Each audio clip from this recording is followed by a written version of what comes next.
ದಿಲೀಪ್ ರಾಜ್ ಅವರು ಇವತ್ತಿಗೆ ತೀರಿ ಹೋಗಿ 3 ದಿನಗಳು ಕಳೆದೋಯಿತು. ಈ ಸಂದರ್ಭದಲ್ಲಿ ಈಗ ದಿಲೀಪ್ ಅವರ ಡ್ರೈವರ್ ಹೇಳಿದ ಸತ್ಯ ಏನು ಗೊತ್ತಾ? ಇದರ ಬಗ್ಗೆ ಸಂಪೂರ್ಣ ಮಾಹಿತಿ ನಿಮಗೆ ಕೊಡ್ತೀನಿ. ಅದಕ್ಕೂ ಮುನ್ನ ಚಾನಲ್ ಸಬ್ಸ್ಕ್ರೈಬ್ ಮಾಡ್ಕೊಳ್ಳಿ ಸ್ನೇಹಿತರೆ.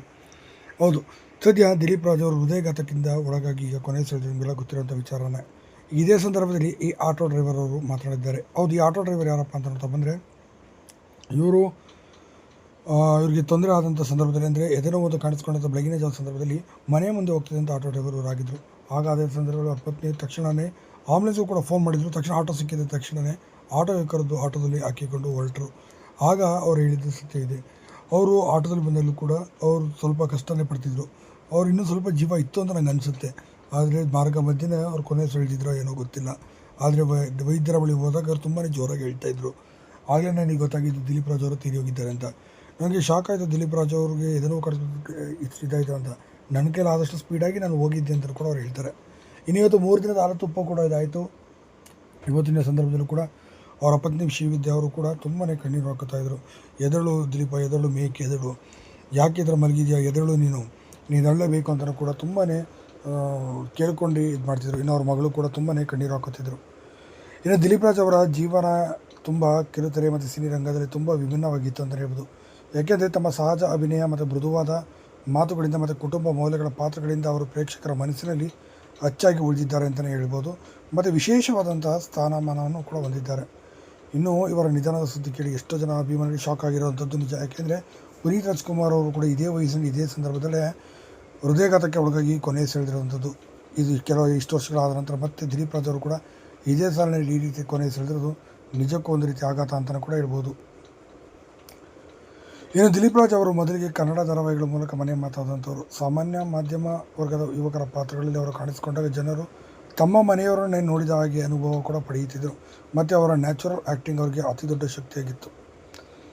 ಇನ್ನು ಕಿರುತೆರೆಯಲ್ಲಿ ಅನೇಕ ಜನಪ್ರಿಯ ಧಾರಾವಾಹಿಗಳಲ್ಲಿ ಕೂಡ ಅವರು ನಟಿಸಿದರು. ಅದರಲ್ಲಿ ಪ್ರಮುಖವಾಗಿ ಮನೆಯಿಂದ 3 ಬಾಗಿಲು, ನಂದಗೋಕುಲ, ಕನ್ಯಾದಾನ, ಕುಂಕುಮ ಭಾಗ್ಯ ಮತ್ತು ರಂಗೋಲಿ ಹೀಗೆ ಒಳ್ಳೊಳ್ಳೆ ಸೀರಿಯಲ್ಗಳಲ್ಲೇ ಇವರು ಅಭಿನಯ ಮಾಡ್ತಾ ಬಂದರು ಅಂತ ಹೇಳ್ಬೋದು. ಇನ್ನು ಕುಟುಂಬದ ಕಥೆಗಳು, ಭಾವನಾತ್ಮಕ ದೃಶ್ಯಗಳು ಮತ್ತು ಗಂಭೀರ ಪಾತ್ರಗಳಲ್ಲಿ ಅವರು ತೋರಿಸಿದ ಅಭಿವ್ಯಕ್ತಿ ಪ್ರೇಕ್ಷಕರ ಮನಸ್ಸನ್ನು ಗೆದ್ದಿತ್ತು. ಹೀರೋ ಮಾತ್ರವಲ್ಲದ ವಿಭಿನ್ನ ಸ್ವಭಾವದ ಪಾತ್ರಗಳಲ್ಲಿ ಕೂಡ ಅವರು ತಮ್ಮದೇ ಆದಂಥ ಗುರುತನ್ನು ಮೂಡಿಸಿದರು. ಇನ್ನು ಧಾರಾವಾಹಿಗಳೆಲ್ಲ ಯಶಸ್ಸಿನ ನಂತರ ಅವರು ಸಿನಿಮಾಗಳಲ್ಲಿ ಕೂಡ ಅವಕಾಶಗಳನ್ನು ಪಡೆದುಕೊಂಡರು. ಕನ್ನಡ ಸಿನಿಮಾ ರಂಗದಲ್ಲಿ ಸಹಾಯಕ ಪಾತ್ರಗಳಿಂದ ಹಿಡಿದು ಪ್ರಮುಖ ಪಾತ್ರಗಳವರೆಗೂ ಹಲವು ರೀತಿಯ ಪಾತ್ರಗಳಲ್ಲಿ ಇವರು ಅಭಿನಯಿಸ್ತಾ ಬಂದರು. ಇನ್ನು ಅವರ ಶಾಂತ ವ್ಯಕ್ತಿತ್ವ ಮತ್ತು ಸರಳ ನಡೆ ಸಹ ಕಲಾವಿದರ ನಡುವೆ ಅವರಿಗೆ ಗೌರವ ಕೂಡ ಅತಿ ಹೆಚ್ಚಾಗಿ ತಂದುಕೊಟ್ಟಿತ್ತು.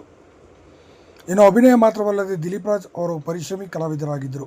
ಒಂದು ಪಾತ್ರಕ್ಕಾಗಿ ಹಲವು ದಿನಗಳು ತಯಾರಿ ಮಾಡಿಕೊಂಡು ಪಾತ್ರದ ಭಾವನೆಗಳನ್ನು ಅರ್ಥ ಮಾಡಿಕೊಂಡು ಅಭಿನಯಿಸ್ತಿದ್ರು ಅಂತ ಅವರ ಸಹನಟರು ಕೂಡ ಹೇಳ್ತಾರೆ. ಇನ್ನು ಅವರ ವ್ಯಕ್ತಿತ್ವ ಮತ್ತು ಜೀವನದಲ್ಲೂ ಕೂಡ ಕುಟುಂಬದ ಹೆಚ್ಚಿನ ಮಹತ್ವವನ್ನು ಅವರು ಕೊಡ್ತಿದ್ರು. ಇನ್ನು ಕುಟುಂಬದ ಜೊತೆ ಸಮಯ ಕಳೆಯುವುದು, ಸ್ನೇಹಿತರ ಜೊತೆ ಸರಳ ಜೀವನ ನಡೆಸುವಂಥದ್ದು ಇಷ್ಟವಾಗ್ತಿತ್ತು. ಇನ್ನು ಗ್ಲಾಮರ್ ಲೋಕದಲ್ಲಿ ಕೂಡ ಅವರು ಅತಿಯಾದ ಅಹಂಕಾರದಿಂದ ಯಾವತ್ತೂ ಕೂಡ ಯಾರ ಮುಂದೆ ಸಹ ನಡ್ಕೊಳ್ಳಿಲ್ಲ ಅಂತ ಸಹ ಹೇಳ್ಬೋದು. ಈ ವ್ಯಕ್ತಿತ್ವದಿಂದ ಅಷ್ಟು ಜನಗಳ ಸಂಪಾದನೆ ಕೂಡ ಮಾಡಿದ್ದು. ಅಷ್ಟು ನಟ ನಟಿಯರು ಕೂಡ ಇವರ ಅಂತಿಮ ದರ್ಶನಕ್ಕೆ ಕೂಡ ಬಂದು ಕಣ್ಣೀರು ಹಾಕಿ ಬಿಕ್ಕಿ ಬಿಕ್ಕಿ ಹತ್ತಿದ್ದು. ಇನ್ನು ಪ್ರೊಡಕ್ಷನ್ ಹೌಸ್ನ ಮಾಲೀಕರಾಗಿ ನಿರ್ಮಾಪಕರಾಗಿ 2 ಸೀರಿಯಲ್ಗಳಲ್ಲೂ ಕೂಡ ಕೆಲಸ ಮಾಡುವಂಥ ಸಂದರ್ಭದಲ್ಲಿ ತಂತ್ರಜ್ಞರಿಂದ ಹಿಡಿದು ಲೈಟ್ ಬಾಯಿಂದ ಹಿಡಿದು ದೊಡ್ಡ ಸ್ಟಾರ್ ನಟರ ನಟಿಯರ ತನಕನೂ ಕೂಡ ಅವರು ಒಂದೇ ರೀತಿ ಗೌರವವನ್ನು ಕೊಡ್ತಿದ್ರು. ಎಲ್ಲರಿಗೂ ಒಂದೇ ರೀತಿ ಕೂಡ ನೋಡ್ತಾಯಿದ್ರು. ಸಮಭಾವನೆಯಿಂದಲೇ ಅವರು ನೋಡ್ತಾಯಿದ್ರು ಅಂತಲೂ ಕೂಡ ಹೇಳ್ಬೋದು. ಇನ್ನು ಇವರ ನಿಧನದ ಬಗ್ಗೆ ಹಲವು ರೀತಿಯ ಸುದ್ದಿಗಳು ಕೂಡ ಸಾಮಾಜಿಕ ಜಾಲತಾಣದಿಂದ ಹರಡಿದ್ದು. ಕೆಲವರು ಆರೋಗ್ಯ ಸಮಸ್ಯೆ ಇತ್ತು ಅಂದರೆ, ಇನ್ನು ಕೆಲವರು ಒತ್ತಡ ಮತ್ತು ವೈಯಕ್ತಿಕ ಕಾರಣಗಳಿಂದ ಇವರು ಕೊನೆ ಸೆಳೆದಿದ್ದಾರೆ ಅಂತಲೂ ಕೂಡ ಹೇಳ್ತಾರೆ.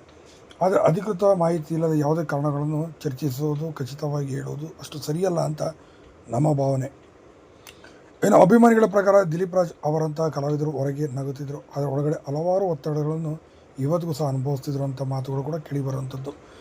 ಈಗ ಕಲಾವಿದರು ಅಂದರೆ ಮತ್ತು ನಿರ್ಮಾಪಕರು ಅಂದರೆ ಒತ್ತಡಗಳು ಇರುವಂಥದ್ದು. ಯಾಕೆಂದರೆ ಒಂದು ಸೀರಿಯಲ್ ನಿರ್ಮಾಣ ಮಾಡೋದಂದರೆ ಅಷ್ಟು ಸುಲಭ ಅಲ್ಲ. ಅಂಥದ್ರಲ್ಲಿ 2 ಸೀರಿಯಲ್ಗಳನ್ನು ನಿಭಾಯಿಸಿ ಅಷ್ಟು ಜನ ಕಲಾವಿದರು ತಂತ್ರಜ್ಞರನ್ನು ಕೂಡಿ ಹಾಕಿಕೊಂಡು ಕೆಲಸ ಮಾಡೋದಂದರೆ ಅಷ್ಟು ತಮಾಷೆ ಮಾತೇ ಆಗಿರಲಿಲ್ಲ. ಅದು ಒತ್ತಡದ ಬದುಕು ಅಂತಲೂ ಸಹ ಹೇಳ್ಬೋದು. ಇನ್ನು ಹೀಗೆ ಇರಬೇಕಾದ್ರೆ ಕಲಾವಿದರ ಬದುಕಿನಲ್ಲಿ ಮಾನಸಿಕ ಒತ್ತಡ, ಕೆಲಸದ ಸ್ಪರ್ಧೆ ಮತ್ತು ನಿರೀಕ್ಷೆಗಳು ಹೆಚ್ಚಾಗಿರೋದು ಸಾಮಾನ್ಯ ಅಂತಲೂ ಕೂಡ ಹೇಳ್ಬೋದು. ಯಾಕೆಂದರೆ ಹೆಸರಿನ ಇದೋ ಅಥವಾ ಹಣದ ವ್ಯಾಮೋಹಕ್ಕೂ ಈ ಎಲ್ಲ ಮಾಡಲೇಬೇಕಾದ ಅನಿವಾರ್ಯತೆ ಸಹ ಇರುತ್ತೆ. ಇನ್ನು ಅವರ ನಿಧನದ ನಂತರ ಕನ್ನಡ ಕಿರುತೆರೆ ಮತ್ತು ಚಿತ್ರರಂಗದ ಅನೇಕ ಕಲಾವಿದರು ದುಃಖವನ್ನು ವ್ಯಕ್ತಪಡಿಸಿದರು. ಅವರು ತುಂಬ ಒಳ್ಳೆಯ ವ್ಯಕ್ತಿ ಎಂದು ಅನೇಕ ಸಾಮಾಜಿಕ ಜಾಲತಾಣದಲ್ಲಿ ಬರೆದುಕೊಂಡರು. ಇನ್ನು ಅವರ ಜೊತೆ ಕೆಲಸ ಮಾಡಿದವರು ಅವರ ಸಹಾಯ ಮನೋಭಾವವನ್ನು ಇವತ್ತಿಗೂ ಕೂಡ ನೆನಪಿಸಿಕೊಂಡರು. ಅಭಿಮಾನಿಗಳಿಗೆ ಅವರ ಧಾರಾವಾಹಿ ಪಾತ್ರಗಳು ಇನ್ನೂ ಕೂಡ ಮರೆಯಾಗಿಲ್ಲ. ಇನ್ನು ಕುಟುಂಬದ ಕಥೆಗಳಲ್ಲಿ ಅವರು ತೋರಿದ ಪ್ರೀತಿ, ಕೋಪ, ತ್ಯಾಗ ಹೀಗೆ ಅವರ ಭಾವನೆಗಳು ಜನರ ಮನಸ್ಸಲ್ಲಿ ಉಳಿದಿವೆ. ಸಂಭಾಷಣೆಯೂ ಕೂಡ ವಿಶೇಷ ಅಭಿಮಾನಿ ಬಳಗ ಇತ್ತು. ದಿಲೀಪ್ ರಾಜ್ ಅವರಿಗೆ ಹಿಟ್ಲರ್ ಕಲ್ಯಾಣ ಸೀರಿಯಲ್ ತುಂಬಾ ದೊಡ್ಡ ಮಟ್ಟಿಗೆ ಬ್ರೇಕನ್ನು ಕೊಟ್ಟಿತ್ತು. ಅಲ್ಲಿ ಅವರು ನಾಯಕನಾಗಿ ಖಡಕ್ ರೋಲ್ನ ಪಾತ್ರದಲ್ಲಿ ಮಾಡಿದ್ರು. ಮತ್ತು ಖಡಕ್ ನಾಯಕನಾಗಿ ಮತ್ತು ಚಿಕ್ಕ ವಯಸ್ಸಿನ ಹುಡುಗಿಯನ್ನು ಮದುವೆ ಆಗೋದ್ರ ಮೂಲಕ ಅಲ್ಲಿ ಬರುವಂಥ ಕಥಾ ಹಂದರನೇ ಒಂದು ವಿಶಿಷ್ಟವಾಗಿ ರಚಿಸಲಾಗಿತ್ತು. ಇನ್ನು ವಿಶೇಷ ಏನಪ್ಪ ಅಂದರೆ ಇವ್ರದ್ದೇ ಪ್ರೊಡಕ್ಷನ್ ಹೌಸ್ ಕೂಡ ಅದಾಗಿತ್ತು. ಇನ್ನು ದಿಲೀಪ್ ರಾಜ್ ಅವರು ಅಭಿನಯಿಸಿದ ಪಾತ್ರಗಳಲ್ಲಿ ಸಾಮಾನ್ಯ ಮನುಷ್ಯನ ಹೋರಾಟ ಹೆಚ್ಚು ಕಾಣಿಸ್ತಿತ್ತು. ಇದೇ ಕಾರಣಕ್ಕೆ ಗ್ರಾಮೀಣ ಭಾಗದಿಂದ ನಗರದವರೆಗೂ ಕೂಡ ಅಭಿಮಾನಿಗಳು ಅವರಿಗೆ ಇದ್ದರು. ಇನ್ನು ಇವರು ನಟಿಸಿದ ಹಲವು ಧಾರಾವಾಹಿಗಳು TRP ಪಟ್ಟಿಯಲ್ಲೂ ಕೂಡ ಯಶಸ್ಸು ಕಂಡಿತ್ತು. ನಂಬರ್ 1 ಸ್ಥಾನವನ್ನು ಕೂಡ ಕಾಯ್ದಿರಿಸಿಕೊಂಡಿತ್ತು. ಅದರಲ್ಲಿ ಪ್ರಮುಖವಾಗಿ ಕುಂಕುಮ ಭಾಗ್ಯ, ನಂದಗೋಕುಲ, ರಂಗೋಲಿ ಮತ್ತು ಇತ್ತೀಚೆಗೆ ಜೀ ಕನ್ನಡದಲ್ಲಿ ಬಂದಂಥ ಹಿಟ್ಲರ್ ಕಲ್ಯಾಣ. ಇನ್ನು ಸಿನಿಮಾಗಳಲ್ಲಿ ಅವರು ಹೆಚ್ಚಾಗಿ ಭಾವನಾತ್ಮಕ ಪಾತ್ರಗಳು ಮತ್ತು ಕುಟುಂಬ ಹಿನ್ನೆಲೆಯಲ್ಲಿ ಪಾತ್ರಗಳಲ್ಲಿ ಕೂಡ ಕಾಣಿಸಿಕೊಂಡರು. ಹಾಸ್ಯ ಮತ್ತು ಗಂಭೀರ ಪಾತ್ರಗಳನ್ನು ಸಮತೋಲನವಾಗಿ ನಿರ್ವಹಿಸುವ ಸಾಮರ್ಥ್ಯ ಅವರಿಗಿತ್ತು ಅನ್ನೋ ಅವರ ಜೀವನಯಾನ ಹೊಸ ಕಲಾವಿದರಿಗೆ ಪ್ರೇರಣೆಯಾಗಿದೆ. ಸಣ್ಣ ಅವಕಾಶಗಳಿಂದ ಪ್ರಾರಂಭಿಸಿ ಪರಿಶ್ರಮದಿಂದ ದೊಡ್ಡ ಗುರುತನ್ನು ಪಡೆಯಬಹುದು ಎಂಬುದನ್ನು ಅವರು ತೋರಿಸಿದ್ದಾರೆ. ಯಾವುದೇ ಗಾಡ್ಫಾದರ್ ಇಲ್ಲದೆ ತಮ್ಮದೇ ಸ್ವಂತ ಪ್ರಯತ್ನದಿಂದ ಕಷ್ಟಪಟ್ಟರೆ ಮುಂದೆ ಬರ್ಬೋದು ಎಂಬುದನ್ನು ಅವರು ತೋರಿಸಿಕೊಟ್ಟು ಹೋಗಿದ್ದಾರೆ. ಎಷ್ಟೋ ಜನ ಕಲಾವಿದರಿಗೆ ಇದೊಂದು ದಾರಿದೀಪವಾಗಿದೆ. ಇನ್ನು ದಿಲೀಪ್ ರಾಜ್ ಅವರು ನಿಧನದ ಸುದ್ದಿ ಬಂದಾಗ ಅನೇಕ ಅಭಿಮಾನಿಗಳು ಹಳೆಯ ಧಾರಾವಾಹಿ ದೃಶ್ಯಗಳನ್ನು ಹಂಚಿಕೊಂಡರು. ಇಂಥ ಕಲಾವಿದ ಮತ್ತೆ ಸಿಗುವುದಿಲ್ಲ ಅಂತ ಭಾವನಾತ್ಮಕ ಕಮೆಂಟ್ಗಳನ್ನು ಕೂಡ ಅರಿಯಲು ಕೂಡ ಶುರುವಾಯಿತು.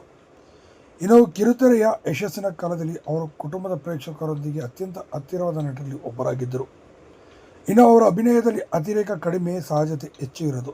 ಇದೇ ಕಾರಣಕ್ಕೆ ಅವರು ಮಾಡುವ ಪಾತ್ರಗಳು ನಿಜ ಜೀವನದ ವ್ಯಕ್ತಿಗಳಂತೆ ಕಾಣುತ್ತಿದ್ವು ಮತ್ತು ಭಾವನಾತ್ಮಕ ದೃಶ್ಯಗಳಲ್ಲಿ ವ್ಯಕ್ತಿಗಳಿಗೆ ತುಂಬಾ ಹತ್ತಿರವಾಗ್ತಿತ್ತು. ಇನ್ನು ಹೆಣ್ಣು ಮಕ್ಕಳ ಫ್ಯಾನ್ಸ್ ಅಂತೂ ಅತಿ ಹೆಚ್ಚಾಗಿ ಇದ್ದರು. ಕಲಾವಿದರ ಜೀವನ ಹೊರಗೆ ನೋಡಲು ಸುಂದರವಾಗಿ ಕಾಣಿಸಿದರೂ ಒಳಗೆ ಅನೇಕ ಸವಾಲುಗಳು ಇರುತ್ತವೆ ಎಂಬ ಚರ್ಚೆ ನಿಧನದ ನಂತರ ಶುರುವಾಯಿತು. ಮಾನಸಿಕ ಆರೋಗ್ಯದ ಬಗ್ಗೆ ಗಮನ ಕೊಡುವ ಅಗತ್ಯವಿದೆ ಎಂಬ ಮಾತುಗಳು ಕೂಡ ಕೇಳಿಬಂದವು. ದಿಲೀಪ್ ರಾಜ್ ಅವರು ಬದುಕಿನದಷ್ಟು ಕಾಲ ತಮ್ಮ ಅಭಿಮಾನಿಗಳಿಗೆ ಉತ್ತಮ ಮನೋರಂಜನೆ ನೀಡಲು ಪ್ರಯತ್ನಿಸಿದರು. ಅವರಿಗೆ ಬಂದ ಪ್ರತಿಯೊಂದು ಪಾತ್ರವನ್ನು ಪ್ರಾಮಾಣಿಕವಾಗಿ ಮಾಡುತ್ತಿದ್ದರು. ಇದೇ ಕಾರಣಕ್ಕೆ ಅವರು ಜನಮನದಲ್ಲಿ ಶಾಶ್ವತವಾಗಿ ಉಳಿದಿದ್ದಾರೆ. ಇನ್ನು ಕನ್ನಡ ಕಿರುತೆರೆಯಲ್ಲಿ ಇತಿಹಾಸದಲ್ಲಿ ದಿಲೀಪ್ ರಾಜ್ ಅವರ ಹೆಸರು ಸದಾ ನೆನಪಿನಲ್ಲಿ ಉಳಿಯುತ್ತದೆ. ಇನ್ನು ಅವರ ಧಾರಾವಾಹಿಗಳು ಮತ್ತು ಸಿನಿಮಾಗಳು ಮುಂದಿನ ಪೀಳಿಗೆಯವರೆಗೂ ಕೂಡ ನೆನಪಾಗುತ್ತೆ. ಒಬ್ಬ ಒಳ್ಳೆಯ ನಟ ಮತ್ತು ಸರಳ ವ್ಯಕ್ತಿಯಾಗಿ ಅವರು ಜನರ ಮನಸ್ಸಲ್ಲಿ ಇವತ್ತಿಗೂ ಕೂಡ ಜೀವಂತವಾಗಿದ್ದಾರೆ. ಇನ್ನು ಅವರ ಜೀವನ ಮತ್ತು ಕಲಾಪಯಣ ಒಂದು ಸಂದೇಶ ಕೊಡುತ್ತದೆ. ಎಷ್ಟೋ ಜನ ಬಡತನದಿಂದ, ಮಧ್ಯಮ ವರ್ಗದಿಂದ ಸಿನಿಮಾದಲ್ಲಿ, ಸೀರಿಯಲ್ನಲ್ಲಿ ನಮಗೆ ಅವಕಾಶ ಸಿಗುತ್ತೋ ಇಲ್ವೋ ಅಂತ ನಂಬಿಕೆ ಕಳ್ಕೊಂಡಿದ್ದರೂ ಕೂಡ ನಂಬಿಕೆ ಹುಟ್ಟಿಸುವಂಥ ಒಂದು ಧೈರ್ಯವನ್ನು ಕೊಟ್ಟೋಗಿರುವಂಥದ್ದು ಒಂದು ದಿಲೀಪ್ ರಾಜ್ ಅವರು ಮಾತ್ರ ಅಂತ ಹೇಳ್ಬೋದು. ಯಾವುದೇ ಗಾಡ್ಫಾದರ್ ಇಲ್ಲದರೆ ಹೇಗೆ ಬೆಳಿಬೋದು ಅನ್ನೋದನ್ನು ಕೂಡ ತೋರಿಸಿಕೊಟ್ಟು ಇವತ್ತು ಜೀವನದ ಪಯಣವನ್ನು ಮುಗಿಸಿದ್ದಾರೆ. ನಿಜಕ್ಕೂ ಕೂಡ ತುಂಬ ನೋವಾಗುವಂಥ ಸುದ್ದಿ ಅಂತಲೇ ಕೂಡ ಹೇಳ್ಬೋದು. ಏನೇ ಇಲ್ಲಿ ದಿಲೀಪ್ ರಾಜ್ ಅವರ ಆತ್ಮಕ್ಕೆ ಶಾಂತಿ ಸಿಗಲಿ ಅಂತ ನಾವು ಕೂಡ